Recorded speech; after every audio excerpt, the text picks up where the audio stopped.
Hello friends, welcome to my YouTube channel learn with engineer. Friends, आज हम लोग numerical discuss करेंगे per unit system पे। इसकी थ्योरी हमने अपने प्रीवियस लेक्चर में कवर की हुई है, जिसका लिंक मैंने डिस्क्रिप्शन बॉक्स में दे दिया है।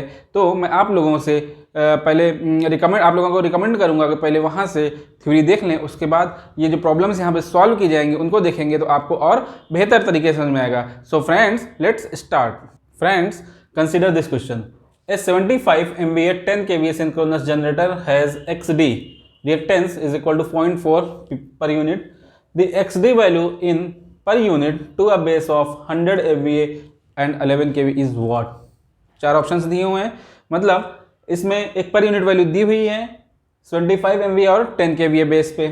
ठीक है, अब बेस चेंज कर दिया गया, 100 MVA कर दिया गया और 11 kV कर दिया गया। तो पूछा जा रहा है कि यहाँ पे नई पर यूनिट वैल्यू क्या आएगी। तो हम लोग ये एक इसका जो हमने फॉर्मूला देखा था, अपना थ्योरी लेक्चर में देखा था, वो कुछ ऐसे लिखा जाता है।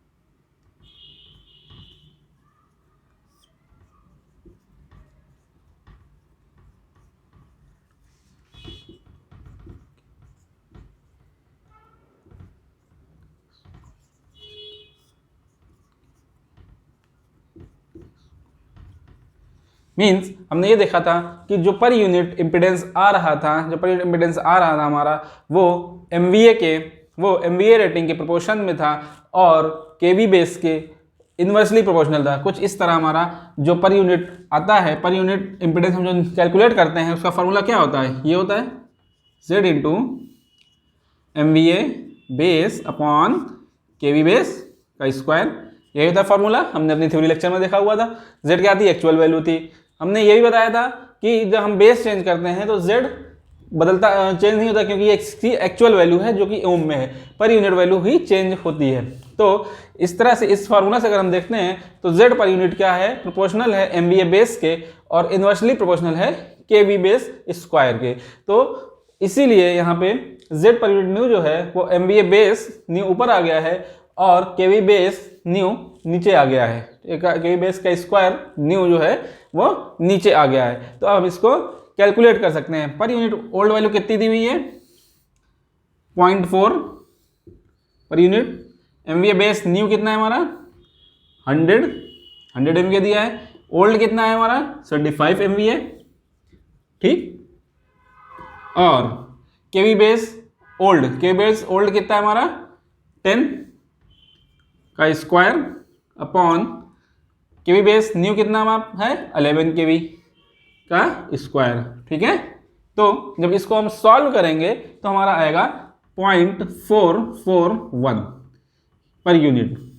हमारी Z पर यूनिट न्यू या यूं कह लीजिए या XD है, क्योंकि यहाँ पे हमने XD दिया हुआ है तो ये XD पर यूनिट न्यू आ जाएगा।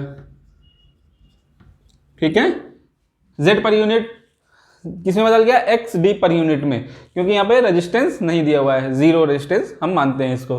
ठीक है, तो XD पर यूनिट न्यू जो आ जाएगा 0.441। ठीक है, तो हमारा ऑप्शन नंबर जो है ये सही हो जाएगा। 0.412 अप्रोक्सीमेट जो ऑप्शन आंसर आएगा हमारा ये आएगा। तो फ्रेंड्स, हमने ये देखा कि किस तरह से कोई अगर पर यूनिट वैल्यू दी हुई है, चाहे वो पर यूनिट इम्पिडेंस हो, चाहे रिएक्टेंस हो और चाहे रेजिस्टेंस हो, तीनों ही केसेस में ये फॉर्मूला अप्लाई होता है हमारा।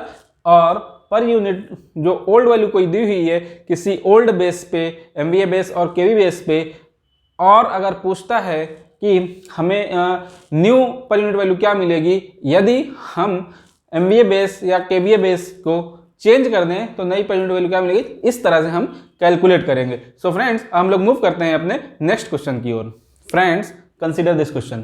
Find the terminal voltage as well as generated voltage for the generator shown in below power system diagram when load is maintained at 30 kV.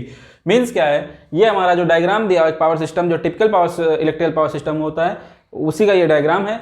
यहाँ पे एक जनरेटर कनेक्ट है, जनरेटर से पावर जनरेट हुई, step up transformer से voltage को बढ़ाया गया 11 kV ऑब्लिक 110 kV का वोल्टेज स्टेप अप ट्रांसफार्मर लगा, फिर ट्रांसमिशन लाइन से पावर ट्रांसमिट हुई, receiving input step down transformer से वोल्टेज लेवल को कम किया गया, उसके बाद पावर लोड को सप्लाई की गई। अब क्वेश्चन में क्या है कि जो लोड है वो 33 के मेंटेन क्या है 30 kV पे मेंटेन, मींस लोड का जो टर्मिनल वोल्टेज है 30 kV है, जबकि यहाँ ट्रांसफार्मर 33 kV का है, मींस यहाँ पे कुछ ड्रॉप वगैरह है, हमें यहाँ कंपनसेशन वगैरह लगाना पड़ेगा। चलिए वो अलग बात है। तो क्वेश्चन इसमें क्या है कि जो जनरेटेड इस जनरेटर के टर्मिनल पे वोल्टेज क्या होगा, जनरेटर के टर्मिनल पे वोल्टेज क्या होगा, उसके अलावा जो जनरेट हो रहा है वोल्टेज जनरेटर से वो क्या होगा, दोनों में फर्क समझिएगा। जनरेटर एक वोल्टेज जनरेट कर रहा है, ठीक है, जो जनरेट किया उसके बाद उसका कुछ अपना भी रिएक्टेंस या इम्पीडेंस होगा, वो रिएक्टेंस कुछ वोल्टेज वहीं पे ड्रॉप हो जाएगा और टर्मिनल से बाहर जब निकलेगा वोल्टेज तो हमारा जनरेटेड वोल्टेज से कम होगा थोड़ा सा। तो वही चीज़ वहाँ पूछ रहा कि अंदर जो जनरेट हुआ वोल्टेज वो भी कैलकुलेट करना है, साथ ही साथ हमें टर्मिनल वोल्टेज भी कैलकुलेट करना है। तो फ्रेंड्स अब यहाँ पे हम देखते हैं पावर पर यूनिट सिस्टम का कमाल। अगर ये हम नॉर्मली इसको अगर सॉल्व करने की कोशिश करें इस क्वेश्चन को तो कैसे होगा, बहुत ही मुश्किल है, क्योंकि यहाँ ट्रांसफार्मर अलग अलग रेशियो के हैं, करंट अलग अलग है दोनों साइड में, अगर नॉर्मल जनरल केस में करते हैं। अब हम इसी पावर पर यूनिट सिस्टम से इसे सॉल्व करते हैं। तो इसके लिए हम सबसे पहले एक पर यूनिट इम्पीडेंस डायग्राम बनाएंगे, चूंकि यहाँ पे सब में देखिए जितना भी हुआ है सब रिएक्टेंस दिया हुआ है, यहाँ भी J120 ओम में रिएक्टेंस है, ये भी रिएक्टेंस दिया हुआ है, यहाँ भी रिएक्टेंस दिया हुआ है, यहाँ भी रिएक्टेंस दिया हुआ है, ठीक है, मतलब पूरे सबका रिएक्टेंस दिया हुआ है। तो यहाँ पे रेजिस्टेंस को 0 मान लिया गया, लॉस मीन्स वहाँ पे रेजिस्टेंस 0 है, ठीक है। अच्छा, यहाँ पे रिएक्टेंसेस की वैल्यूज इनकी जो खुद की कैपेसिटी मीन्स जो अपरेंट पावर है और जो इनका वोल्टेज है उसी लेवल पे यहाँ पे दिया हुआ है पर यूनिट। तो अब हमें इसे सॉल्व करने के लिए हम एक कॉमन बेस वैल्यू करते हैं, कॉमन बेस वैल्यू पूरे इस पावर सिस्टम के लिए सिलेक्ट करते हैं। दूसरा, हम कॉमन बेस वोल्टेज सिलेक्ट करते हैं, ये चीज़ हमने पढ़ा था, ठीक है। तो अब बेस वैल्यू सिलेक्ट करने के टाइम पे हमारे दिमाग में क्या होना चाहिए, जब कॉमन बेस वैल्यू इस पूरे के लिए हम सिलेक्ट करेंगे, मीन्स हमारा पर्पस क्या है कि इस पूरे कंपोनेंट को एक बेस पे, ये अलग अलग बेस पे इनके रिएक्टेंसेज हैं, इन्हें एक बेस पे लाना है, एक प्लेटफॉर्म पे लाना है, फिर उसके बाद हम कैलकुलेशन करेंगे, ठीक है। तो सबसे पहले इनके जो रिएक्टेंसेज हैं इनको हम एक बेस पे लाएंगे। तो इसमें दो चीज़ हम सिलेक्ट करते हैं, एक अपरेंट पावर का बेस जो होता है वो सिलेक्ट करते हैं, दूसरा वोल्टेज बेस सिलेक्ट करते हैं, ठीक है। अच्छा, तो जनरली हम लोग जो base apparent power base SB select करते हैं वो कुछ इस तरह सिलेक्ट करते हैं कि जो कैलकुलेशन जो हमारा आसान कर दे, ठीक है। सिलेक्ट करने का तो आप कुछ भी कर सकते हैं, जैसे 125 MVA है, यहाँ पे 100 MVA है, यहाँ पे 80 MVA है, अब कुछ भी ऐसा सिलेक्ट करिए जो इन सब से डिवाइड हो जाए, वो बड़ी वैल्यू भी हो सकती है, वो भी सिलेक्ट कर दे सकते हैं। आप कुछ भी सिलेक्ट करते हैं, 250 MVA, 250 500 MVA, 1000 MVA, 1 lakh MVA, कुछ भी आप सिलेक्ट, बट लेकिन हमें यहाँ पे कैलकुलेशन में ये चीज़ देखते हैं कि हमारी कैलकुलेशन किससे आसान हो रही है। अब देखिए इस पावर सिस्टम में जो MVA है क्या क्या है, MVA जो रेटिंग्स है हमारी, एक तो 125 MVA रेटिंग है, एक 100 MVA रेटिंग है और एक 80 MVA रेटिंग है। तो अगर इन तीनों में अगर हम देखते हैं तो अगर हम 100 MVA की कॉमन बेस सिलेक्ट करते हैं तो हमारा कैलकुलेशन काफ़ी आसान हो जाएगा, ठीक है। क्यों? क्योंकि अगर 100 MVA, अगर मान लीजिए हम 200 MVA, 500 MVA, 250 MVA करते हैं तो यहाँ पे हमारी कैलकुलेशन थोड़ा दिक्कत है। ये आपको अपने विवेक से सोचना है कि क्या बेस लिया जाए ताकि हमारी कैलकुलेशन कैसे आसान होगी। इन सबको हम चेंज करना है तो वहाँ पे MVA बेस न्यू और ओल्ड का भी कॉन्सेप्ट आएगा, ठीक है, जैसे अभी हमने पिछले वाले क्वेश्चन देखा। तो अगर ऐसा कोई MVA बेस लेते हैं जो सबसे डिवाइड हो जाए या कैलकुलेशन छोटी हो जाए तो हम उसको सेलेक्ट कर दें। तो इस क्वेश्चन में हम लोग लेते हैं कॉमन बेस, जो लेते हैं इसके लिए 100 MVA लेते हैं, कॉमन बेस इसके लिए लेते हैं 100 MVA। Let's take MVA base new, कितना 100 MVA, ठीक है, ये हमने ले लिया MVA बेस के लिए। कि हमने इस पूरे पावर सिस्टम के लिए हमने MVA बेस जो लिया 100 MVA लिया, ठीक है। अब बारी आती है वोल्टेज बेस की। तो वोल्टेज बेस हमारा क्या होगा कि जो हम यहाँ पे वोल्टेज हमने जो थ्योरी में पढ़ा कि ट्रांसफार्मर के एक साइड में बेस वोल्टेज दूसरा लेते हैं, दूसरे साइड में दूसरा लेते हैं, और इस तरह से लेते हैं ताकि जो ट्रांसफॉर्मेशन रेशियो हो वो सेटिस्फाई हो। मींस अगर इस ट्रांसफार्मर के इस सेक्शन में देखिए तो यहाँ पे हमारा 11 kV है, यहाँ पे 10 kV है, और इस ट्रांसफार्मर पे देखिए तो यहाँ पे हमारा 33 kV है, ठीक है। यहाँ पे 3 है। लेने के लिए अगर हम यहाँ पे मान लीजिए अगर हम 10 लेते हैं, यहाँ पे सपोज करिए यहाँ पे कि हम कहते हैं नहीं हम यहाँ पे 10 kV लेंगे, तो 10 kV लेंगे तो हमें इस साइड में कितना लेना होगा, हमें इस साइड में जो लेना होगा, फिर यहाँ कितना है 10 का है तो यहाँ पे 100 kV लेना होगा, क्योंकि ट्रांसफॉर्मेशन रेशियो इसमें क्या है, ट्रांसफॉर्मेशन रेशियो हमारा जो है यहाँ पे 110/11 है। जो ओरिजिनल ट्रांसफॉर्मेशन रेशियो है वो हमारा कितना है 10 टाइम्स है, ठीक है। इसी तरह अगर हम नया जो ले रहे हैं वो भी ले रहे हैं 100/10, वो भी 10 टाइम्स। ये थ्योरी के हिसाब से तो सेटिस्फाई हो रहा है, लेकिन अब ये देखिए कैलकुलेशन में कितनी दिक्कत हो जाएगी। क्यों? क्योंकि जब हम इसको चेंज करेंगे, केवी बेस ओल्ड और केवी बेस न्यू करेंगे, तो हमें इन दोनों को जो होगा, सपोज दैट हम यहाँ से 110/100 कर देते हैं, ठीक है। तो हमें यहाँ पे कैलकुलेट करना पड़ेगा। अगर हम इसी को 100/100 कर दें, मीन्स जैसा वोल्टेज ट्रांसफार्मर साइड में है, ट्रांसफार्मर का जैसा ओरिजिनल वोल्टेज है, अगर उसी को लिया जावे तो हमारी कैलकुलेशन आसान हो जाती है। हमें यहाँ में कैलकुलेशन करने की जरूरत पड़ेगी, और हमें यहाँ पे कोई कैलकुलेशन जरूरत नहीं पड़ेगी। 100/100 = 1, कुछ भी होगा। 11/11 = 1, 110/110, ये भी 33/33 1, मतलब कैलकुलेशन आए। तो हम लोग जो बेस वोल्टेज सिलेक्ट करते हैं उसमें ध्यान ये रखते हैं कि जो बेस वोल्टेज लेंगे हम वो ट्रांसफार्मर के वोल्टेज के अकॉर्डिंग ही लेंगे, ताकि हमारी कैलकुलेशन आसान हो। सो इसलिए हम लोग इस ट्रांसफार्मर के इस साइड में सेक्शन में हम लोग बेस वोल्टेज लेते हैं KVB = क्या है यहाँ पे 11 kV, ठीक है। इस साइड में क्या लेंगे इसका, यहाँ पे KVB, इस बीच वाले सेक्शन में क्या लेंगे 110 kV यहाँ भी है, 110 kV यहाँ भी है, तो 110 kV। इस सेक्शन में क्या लेंगे हम लोग KVB 33 kV। क्यों? क्योंकि यहाँ पे ट्रांसफार्मर का, ताकि हमारा जो रेशियो है, जो हमारा एक्चुअल ट्रांसफॉर्मेशन रेशियो, वो बेस वैल्यूज उन्हें सेटिस्फाई करना चाहिए, उस रिलेशन को सेटिस्फाई करना चाहिए। मींस अगर यहाँ पे 10 का देखिए रेशियो है, ठीक है, और हमने जो बेस वैल्यू सिलेक्ट करी वो भी 10 का रेशियो। क्यों? क्योंकि हमने ओरिजिनल इसकी जो ट्रांसफार्मर के वोल्टेजेस थे वही ले लिए। तो ये चीज़ आप ध्यान रखिएगा, यही 2 चीज़ होती है। अच्छा, अब हम लोग पर यूनिट रिएक्टेंस डायग्राम बनाते हैं। उसके लिए हम एक बेस जो हमने बेस वैल्यू सेलेक्ट कर ली, अब इन नए बेसिस पे जो पुरानी वैल्यूज हैं उनको कन्वर्ट करेंगे, कितना आएगा, ठीक है।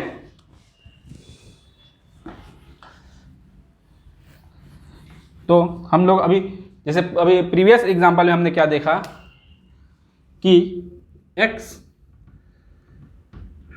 पर यूनिट न्यू क्या हुआ, x पर यूनिट न्यू क्या हुआ, x पर यूनिट ओल्ड, ठीक है, into MVA base new upon MVA base old into KV base का स्क्वायर, ओल्ड का square upon KV base new का स्क्वायर, ठीक है। अब हम इस जनरेटर के लिए इसका जो XG दिया हुआ है उसको कन्वर्ट करते हैं फॉर जनरेटर।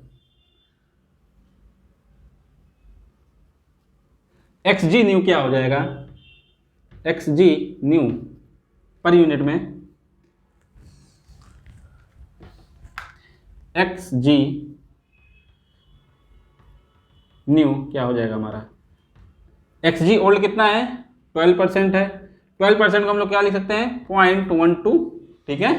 और ऐसे इसको क्या लिख सकते हैं 0.08, और इसको क्या लिख सकते हैं 0.12, ठीक है। तो हमारा कितना है 0.12, ठीक है, 0.12 MVA बेस नया हमारा क्या हुआ है, 100 MVA लिया हुआ है हमने यहाँ पे 100 अपॉन केवी। MVA बेस ओल्ड कितना है इस जनरेटर के लिए, 125 MVA, ठीक है, ध्यान दीजिएगा।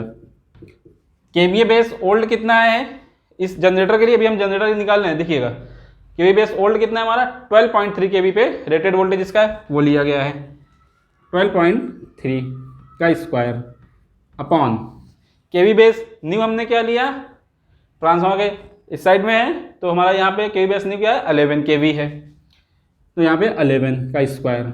जब हम इसको सॉल्व करेंगे तो हमारा जो आएगा, जब इसको हम सॉल्व करेंगे तो ये हमारा 0.12 पर यूनिट ही आएगा। जब इसको कैलकुलेशन आप करेंगे तो देखिएगा कि ये 0.12 पर यूनिट ही आ रहा है, ठीक है। तो हमारा न्यू क्या हुआ,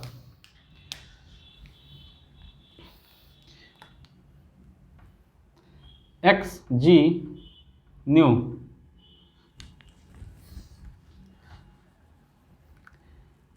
एक्स जी न्यू कितना हुआ, 0.12, ठीक है। ओल्ड वाला भी हम यहाँ पे लिख लेते हैं 0.12, ये भी है, ठीक। अब हम किसके लिए वो करते हैं, कैलकुलेट करते हैं इस ट्रांसफार्मर के लिए। जनरेटर से बढ़े आगे क्या है, ट्रांसफार्मर T1 है, for transformer T1 XT1 old कितना दिया हुआ है, XT1 न्यू कितना आएगा, XT1 ओल्ड कितना दिया हुआ है हमारा, XT1 ओल्ड कितना दिया हुआ है 0.08 है, ठीक है, 0.08 कर दिया हमने इसको, इनटू बेस हमारा नया कितना है 100 MVA लिया हुआ है हमने, यहाँ पे ओल्ड बेस कितना है वो भी 100 MVA ही है। देखिए कैलकुलेशन कितनी आसान हो गई है, अगर हम जिस तरह से अप्रोप्रिएट बेस वैल्यूज देते हैं तो हमारी कैलकुलेशन काफ़ी आसान हो जाती है। अच्छा, अब केवी बेस ओल्ड कितना है इसके लिए, केवी बेस ओल्ड है ना, ओल्ड कितना है, देखिए ट्रांसफार्मर साइड में आप चाहे 11 केवी लीजिए और चाहे 110 केवी लीजिए, कोई फर्क नहीं पड़ने वाला है, क्योंकि हमने जैसे अपने प्रीवियस लेक्चर में देखा था कि पर यूनिट वैल्यू दोनों साइड के लिए इक्वल बराबर होती है, ठीक है। तो ये देखिएगा कि जब आप लीजिएगा केवी बेस ओल्ड और केवी बेस न्यू तो हमेशा एक ही साइड की लीजिएगा, चाहे वो एचवी साइड का लीजिएगा और चाहे एलवी साइड के लिए। अगर एचवी साइड का केवी बेस ओल्ड ले रहे हैं तो नया वाला भी एचवी साइड का ही लीजिएगा जो केवी बेस न्यू लीजिएगा। अगर एलवी साइड में ले रहे हैं ओल्ड वाली वैल्यू केवी बेस के लिए तो एलवी साइड में ही नए वाले के लिए भी लीजिएगा। हम लोग यहाँ पे ओल्ड एलवी साइड में लेते हैं। तो ओल्ड कितना है हमारा यहाँ पे 11 और न्यू हमारा कितना हमने लिया है 11। देखिए कैलकुलेशन कितनी आसान हो गई यहाँ पे ट्रांसफार्मर के लिए। हमें 11/11 मिल गया और अप्रोप्रिएट बेस हमने एस भी लिया था, यहाँ भी मिल गया, तो हमारा सेम वही चीज़ आ गया 0.08। हमें ज़्यादा कैलकुलेट करने की ज़रूरत नहीं पड़ी। तो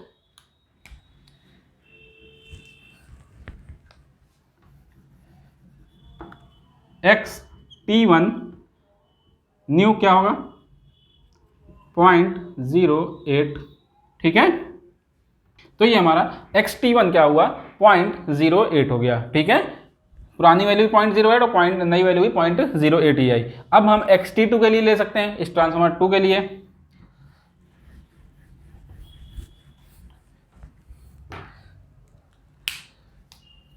फॉर ट्रांसफार्मर T2, जो ट्रांसफार्मर T2 है उसके लिए क्या लेंगे XT2 न्यू क्या हो जाएगा XT1 ओल्ड कितना है हमारा, यहाँ वैल्यू फॉर्मूला तो हमने लिखा ही हुआ है। X पर यूनिट जो T1 का ओल्ड कितना है यहाँ पे 0.12 है, ठीक है 0.12। MVA बेस नया हमारा क्या है पूरे सिस्टम के लिए 100 MVA है, ठीक है। यहाँ पे इसकी खुद की जो MVA बेस ओल्ड है वो कितना है 80 MVA है। वोल्टेज हमारा ओल्ड वाला कितना है हमारा यहाँ पे 33 kV है, ठीक है। और नया केवी बेस कितना लिया हमने 33 kV लिया है। देखिए कैलकुलेशन कितनी आसान हो गई अगर हम अप्रोप्रिएट बेस वैल्यूज लेते हैं और वोल्टेजेस केवी बेस लेते हैं तो हमारी कैलकुलेशन बहुत ही आसान हो जाती है। जिसको हम कैलकुलेट करेंगे तो आएगा हमारा 0.15। और इसको आप कैलकुलेट करेंगे तो ये आएगा 0.15। इसको भी लिख लेते हैं XT2 न्यू 0.15। अब क्या बचा हमारे पास, देखिए हमने कॉमन बेस पे ये भी ट्रांसफार्मर T2 के लिए भी ले लिया, ट्रांसफार्मर 1 के लिए भी ले लिया, जनरेटर के लिए ले लिया। अब बीच में बची है ट्रांसमिशन लाइन। अब इसका इम्पिडेंस जो दिया हुआ है वो J120 ओम, मीन्स यहाँ पे रेजिस्टेंस 0 कर दिया गया है क्योंकि R प्लस JX होता है, Z is equal to R plus JX होता है, ठीक है। तो J120 दिया हुआ है तो क्या हो गया, R 0 है, ठीक है। अब हम लोग इसका पर यूनिट वैल्यू निकालते हैं। ये तो हमारी ओमिक वैल्यू हो गई क्योंकि ये ओम में दी हुई है ना, ये ओम में दी हुई है, ठीक है। J120 ओम दिया हुआ है। अब इसका हम पर यूनिट में वैल्यू निकालते हैं, पर यूनिट में निकालते हैं क्या आएगा। तो पर यूनिट वैल्यू जो इसकी आएगी वो आएगी XL, मान लीजिए लाइन है, XL पर unit is equal to XL into MVA base new वाला जो हमने कॉमन लिया है, और KV बेस का स्क्वायर। ये भी सीरीज वाला न्यू ही होगा क्योंकि हम उसी कॉमन बेस पे ही ले रहे हैं, ठीक है। एक्सेल हमारा कितना है, J120। ये भी सारे X में दिए हुए हैं तो ये भी सारे J में ही हैं, ये ध्यान रखिएगा। ये क्या है, सारे J में ही हैं, ये भी सब J में हैं, केवल रिएक्टेंस दिया हुआ है ना, तो J120। अब J120 हो गया। MVA बेस न्यू कितना है हमारा, 100 MVA अपॉन KV बेस कितना लिया हमने। देखिए ट्रांसमिशन लाइन में क्या वोल्टेज है KV बेस का, 110 kV है, 110 kV हमारे इस ट्रांसमिशन लाइन पे है क्योंकि ट्रांसफार्मर इधर भी हमने 110 kV लिया, इस ट्रांसफार्मर इधर भी हमने 110 kV लिया है। तो क्या आएगा, 110 का स्क्वायर, ठीक है। ये हमने कैलकुलेट करेंगे जब इसे, तो आएगा हमारा J0.99 पर यूनिट। ये हमारी वैल्यू आएगी इसके लिए। XL पर यूनिट जो आ जाएगी हमारी J0.99, ठीक, पर यूनिट में आ जाएगी। अब हमने सबका रिएक्टेंस पर यूनिट रिएक्टेंस निकाल लिया एक कॉमन बेस पे। अब इसको हम लोग ड्रॉ कर सकते हैं इक्विवेलेंट सर्किट के रूप में, जो कि बहुत ही आसान होती है, सिंगल फेस की तरह ही काम करती है। कुछ इस तरह से हम उसे ड्रॉ करेंगे। देखिए सबसे पहले क्या लगा है, जनरेटर। तो जनरेटर का कुछ जनरेटेड वोल्टेज होगा और उसके बाद इसका रिएक्टेंस है। तो हमारा मान लीजिए जनरेटर, इसका ये रिएक्टेंस हो गया, ये जनरेटर हो गया, इसके क्रॉस जो वोल्टेज है जनरेटेड वो Eg है, ठीक, जनरेटर वोल्टेज Eg है। अब जनरेटर के बाद हमारी बस लगी हुई है, बस लग गई, फिर ट्रांसफार्मर लगा हुआ है। ट्रांसफार्मर का रिएक्टेंस क्या आया है, 0.08 पहले के लिए, ये आ गया। XT1 कितना आया, 0.08। लाइन के लिए क्या आया है, XL इज इक्वल टू 0.99, ये आया है। ट्रांसफार्मर T2 के लिए क्या आया हुआ है, XT2 इज इक्वल टू 0.15। देखिए जिस तरह से कंपोनेंट्स लगे हुए हैं, सारे कंपोनेंट्स इन द सेंस जो भी ऑपरेटर लगे हुए हैं, पहले जनरेटर लगा है, फिर ट्रांसफार्मर T1 लगा है, फिर ट्रांसमिशन लाइन है, उसके बाद T2 है। तो इसका ये हो गया XG हो गया, कितना निकाला हमने, 0.12 निकाला हुआ XG इसका, ठीक है। अब उसके बाद इस ट्रांसफार्मर के बाद हमारी बस 2 लगी हुई है, मान लीजिए बस 1 हो गई, बस 2 हो गई। लोड जो कनेक्ट है हमारा, ये लोड कनेक्ट कर दिया हमने यहाँ पे। ये हमारा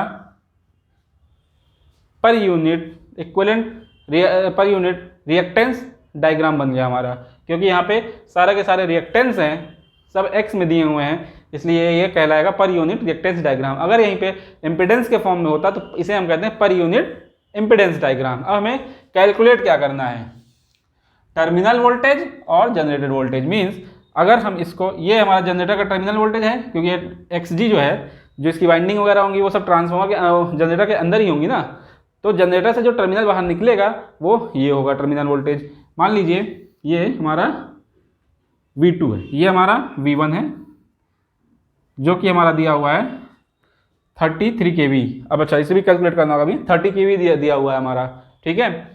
तो V2 हमें कैलकुलेट करना है और EG कैलकुलेट करना है, ठीक है। ये है V2 eight the angle of delta मान लीजिए, ठीक है। और अब V1 दिया हुआ है क्या, 30 kV।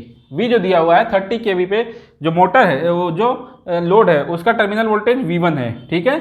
उसका भी टर्मिनल वोल्टेज ये V1 है, इसे V1 भी कहते हैं हम लोग। 30 kV दिया हुआ है। अब 30 kV को हमें पर यूनिट में निकालना है। देखिए ट्रांसफार्मर का इस साइड में ये टर्मिनल है, तो इसके लिए बेस वोल्टेज क्या हो जाएगा, 33 kV। तो V1 पर यूनिट में कितना आएगा, 30/33। क्लियर है। 30 इसका जो मेंटेन्ड एट 30 kV दिया हुआ है, ठीक है। बेस वैल्यू इस सेक्शन के लिए क्या है, 33 kV। जब इसे हम सॉल्व करेंगे तो हमारे पास आएगा 0.91 पर यूनिट। जैसे सॉल्व करेंगे तो हमारे पास ये आएगा। तो पर यूनिट में अगर इसको हम लिखते हैं तो क्या होगा, 0.91, और इसको हम रेफरेंस मान लेते हैं eight the angle of 0 degree, ठीक है। अब हमें यहाँ पे वोल्टेज चाहिए, तो और यहाँ पे वोल्टेज मालूम है V1 पे, V2 पे वोल्टेज चाहिए। तो अगर V1 के वोल्टेज में इसके क्रॉस जो ड्रॉप हो रहा है उस वोल्टेज को जोड़ दिया जाए तो V2 मिल जाएगा। इस ड्रॉप को कैलकुलेट करने के लिए हमें क्या चाहिए, करंट चाहिए होगी।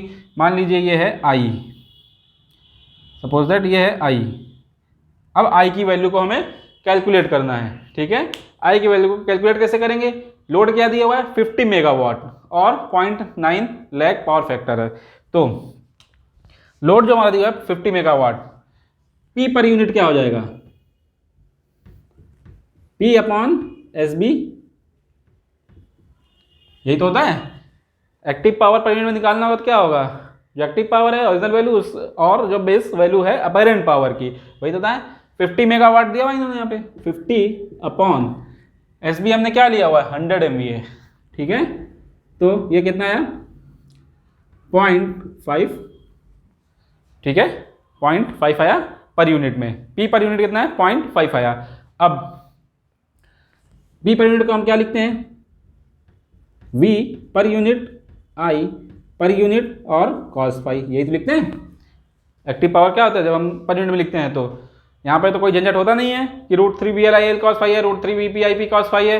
पर यूनिट में V पर यूनिट I पर यूनिट इंटू cos फाई, सीधा सही होता है, ठीक है।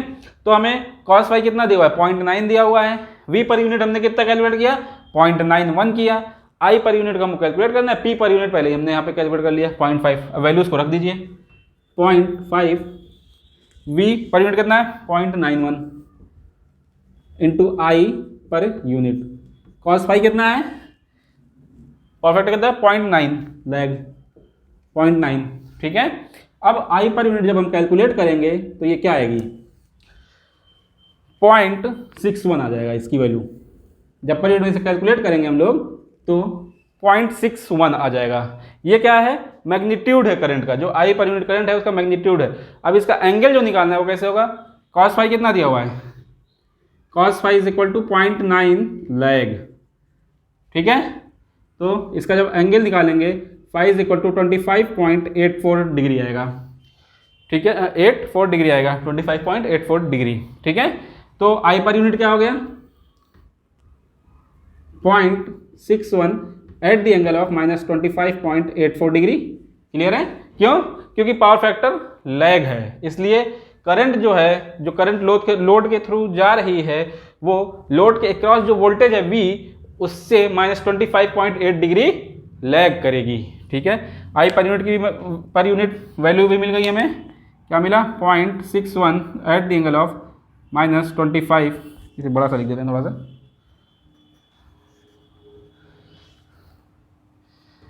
I 0.61 at the angle of -20,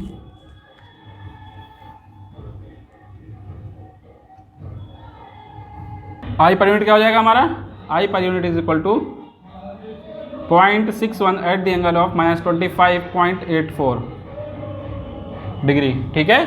I per unit हमें मिल गया। अब हम V2 को आसानी से कैलकुलेट कर सकते हैं। जब V2 को कैलकुलेट करेंगे तो क्या आएगा हमारा, देखिएगा,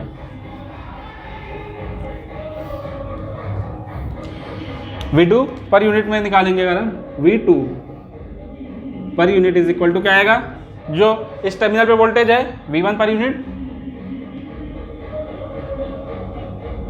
प्लस I पर यूनिट और वोल्टेज ड्रॉप इसका टोटल अगर इसका मान लिया जाएगा तो x है ये jx, ठीक है, into jx।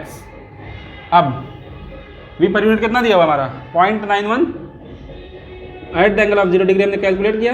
I per unit कितना कैलकुलेट किया 0.61 at the angle of -25.84 degree. x कितना है हमारा, अगर इसको हम पूरा जोड़ेंगे तो आएगा ये,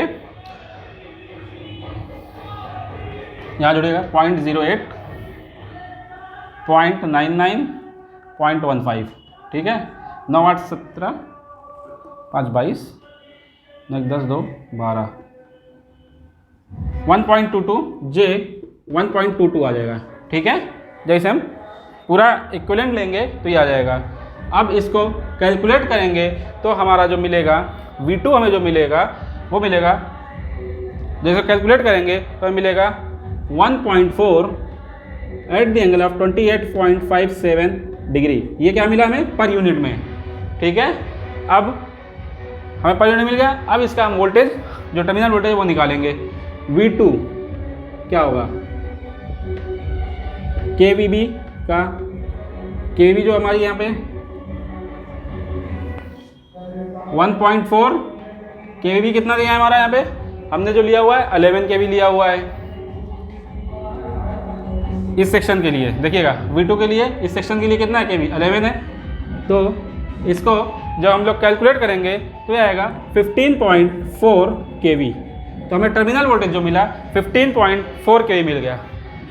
इसी तरह फ्रेंड्स हम लोग EG के लिए कैलकुलेट कर सकते हैं। EG चाहे यहाँ से ले लीजिए V1 और पूरा कैलकुलेट कर दीजिए, पूरे इन सबको जोड़ दीजिए, और चाहे यहाँ से लेके इसको जोड़ दीजिए। अभी हम लोग यहाँ पे ले लेते हैं V2 प्लस I पर यूनिट इंटू jxg, ठीक है। यहाँ से कैलकुलेट कर सकते हैं हम लोग। जनरेटेड वोल्टेज भी कैलकुलेट कर सकते हैं।